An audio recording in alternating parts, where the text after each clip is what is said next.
जय हिंद, नमस्ते। मैं हरिंदर फौजी।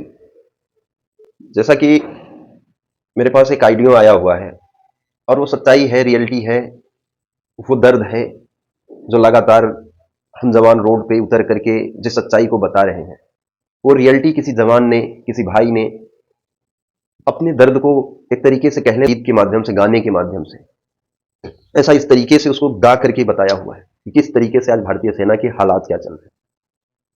क्या दौर आ गया है भारतीय सेना का कि अधिकारियों की छोड़ दो, उनकी मैडमों को सैल्यूट दे दे करके थक जा रहे हैं लोग। उनकी कमांड पे आजकल भारतीय सेना चल रही है। तो आने वाले समय में भारतीय सेना का हालात क्या होने वाला है, ये चीजें हमारे देश को सोचनी पड़ेगी। क्योंकि इतने दिन से जब लगातार हम लोग घूम रहे हैं तो कोई ऐसा मिल नहीं रहा है, तो क्या कहें, हमें समझ में नहीं आता। तो ऐसे कर्णधार नेताओं को एक बार सोचना पड़ेगा कि ये जो हो रहा है, जिस तरीके से भारतीय सेना को चलाया जा रहा है, जिस तरीके से भारतीय सेना को ट्रीट किया जा रहा है, कैसे ऐसे आने वाले समय में क्या भारतीय सेना अपने उस काम को, जिस कर्तव्य के लिए डटी हुई है, उसे किस तरीके से सफल बनाएगी। ये चीजें आप सुनिए, इसे बहुत ध्यान से सुनिएगा। सिर्फ हंसी और मजाक में लेने की चीजें नहीं है। इस दर्द को आप सुनिएगा, कितने थोड़े ध्यान से सुनिएगा। इसकी एक एक बात, इस बंदे की एक एक बात जो भी इसने बोली हुई है, सब में इसके दर्द है। और इसी के दर्द नहीं है, ये पूरी भारतीय सेना के जवानों के दर्द है। भारतीय सेना के जवानों के साथ जिस तरीके से हो रहा है, उसका दर्द है। सुनिए आप, और फिर तो ध्यान। कड़वा सच मैं आपको सुनाना चाहता हूँ। इस बदलती हुई फौज के बारे में कुछ बताना चाहता हूँ।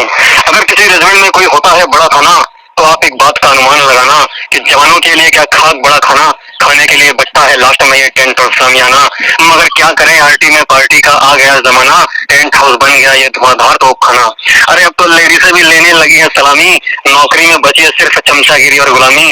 ऊपर से ये फैमिली वेलफेयर की परेशानी, जिसकी डिटेल हर हफ्ते आनी ही आनी। अरे इन्हें तो जितना वेलफेयर दो उतना कम है, जवान मरते रहे इन्हें क्या गम है। 16 लाख की बस लेने आती है, चाय कॉफी मिल ही जाती है।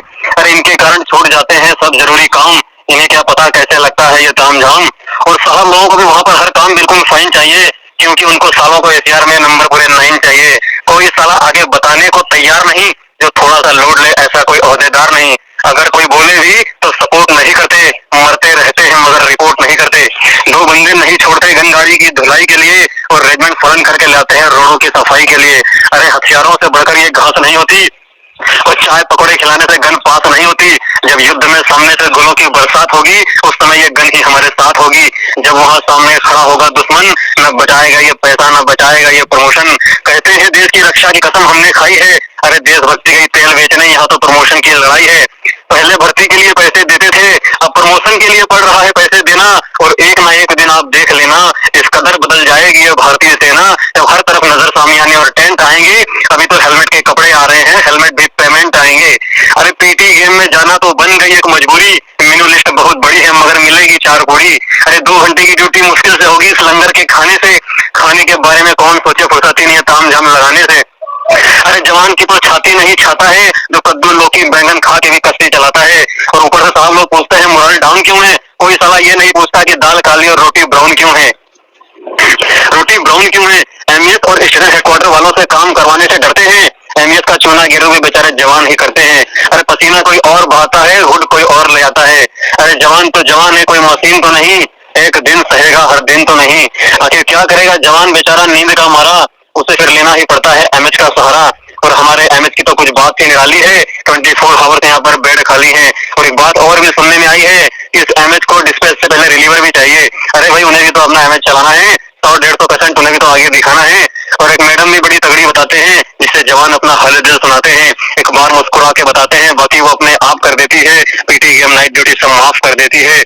कुछ दिनों के लिए जिस एमएच ने हमारी जान बचाया, थैंक यू उस आदमी को जिसने एमएच बनवाया। कोई नहीं आएगा इस हालात को सुधारने आसमान से, क्या क्या सहना पड़ता है पूछो जरा जवान से। आंख में आंसू आ जाएंगे जब देखोगे इस हालात को, प्रमोशन के चक्कर में सब भूल गए अपनी औकात को।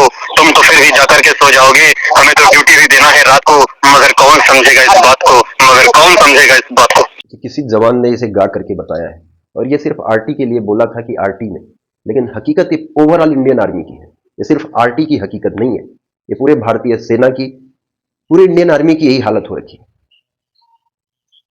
और इससे भी बुरा जिसे बताया नहीं जा सकता, कहा गया है ना कि जिसे जब झेलना पड़ता है उसको शब्दों में बयां नहीं किया जा सकता।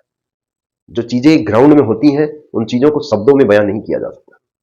जो हालात है भारतीय सेना के अंदर अधिकारियों की, उनकी मैडमों की, उनकी बच्चों की जिस तरीके से दादागिरी है, उस दादागिरी को सहन कर पाना हर किसी के बस की बात नहीं है।